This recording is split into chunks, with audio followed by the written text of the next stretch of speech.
নমস্কার বন্ধুরা, একটা নতুন ভিডিও নিয়ে আপনাদের সামনে হাজির হয়েছি। মাটি ছাড়া কী করে কুমড়ো চাষ করলাম সেটাই নিয়েই আমি আজকে ভিডিওটা এনেছি। নেচার ল্যাবার ইউটিউব চ্যানেলে আপনাদের সকলকেই স্বাগত। আমার নতুন বন্ধুদের বলবো চ্যানেলটি সাবস্ক্রাইব করে পাশে থাকা বেল বাটনটি অলে ক্লিক করে লাইক শেয়ার করে দেবেন। পুরনো বন্ধুদের অনেক ভালোবাসা। দেখুন মাটি ছাড়া কী সুন্দর আমার কুমড়ো গাছটি হয়েছে। এটা কি করে করলাম সেই সংক্রান্ত আলোচনা আমি আপনাদের করব।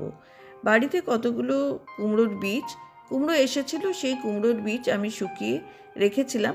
তার থেকে কিন্তু এরকম চারা বেরিয়েছে।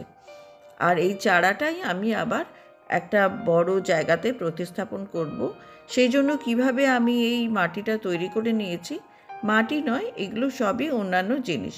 একটা ক্রেটারে আমি প্লাস্টিকের একটা নিয়েছি শিট, তার মধ্যে গর্ত করে নিয়েছি এবং কতগুলো দেখুন নুড়ি কাকড় এর মধ্যে আমি দিয়ে দিয়েছি ড্রেনেজ সিস্টেমটা ঠিক করার জন্য। এই যে দেখুন, এই গর্তগুলো করে রেখেছি, তার মধ্যে আমি এই বালি চালার পর যে নুড়িগুলো ছিল সেগুলো দিয়ে দিচ্ছি এবং তারপরে দিয়ে দিয়েছি কিছুটা বালি।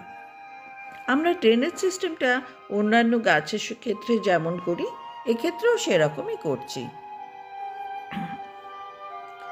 আমার বালিটা দেওয়া হয়ে গেছে। এবারে আমি যে একটু সবজির খোসা আমি শুকিয়ে রেখেছিলাম সেইগুলো আমি এর মধ্যে দেব। সবজির খোসা গাছের জন্য খুবই ভালো।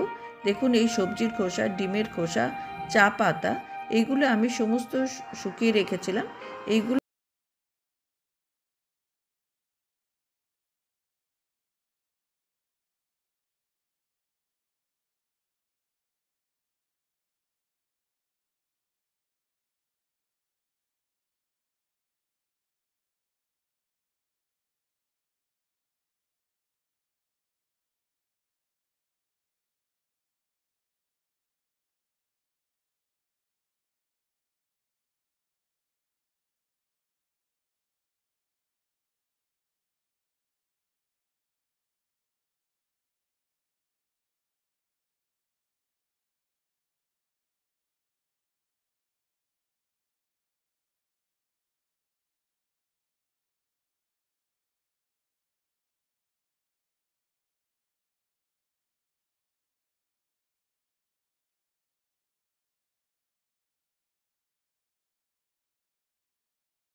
আমি এটা 2 মাস হলো এটা তৈরি করছি, আমি আপনাদের সঙ্গে এটা শেয়ার করলাম।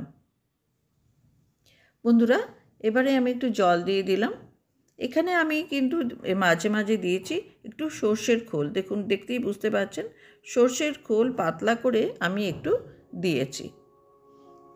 দেখুন কত সুন্দর গাছটা আমার বেড়ে গেছে আর ফুল হচ্ছে এখন, এরপরেই ফল ধরবে। তাই ভিডিওটা আমি আপনাদের সঙ্গে শেয়ার করলাম। মাটি ছাড়াও যে গাছ হয়, যে কোনো গাছই হয়, এরকমভাবে আপনারা কিন্তু করতে পারেন। দেখুন কি সুন্দর লাগছে। ভিডিওটা ভালো লাগলে লাইক, শেয়ার, সাবস্ক্রাইব করবেন। পাশে থাকা বেল বাটনটি অলে ক্লিক করে দেবেন। আমার চ্যানেলে অনেক ভিডিও আছে, সেগুলো আপনারা দেখবেন। ভালো থাকবেন বন্ধুরা। নমস্কার।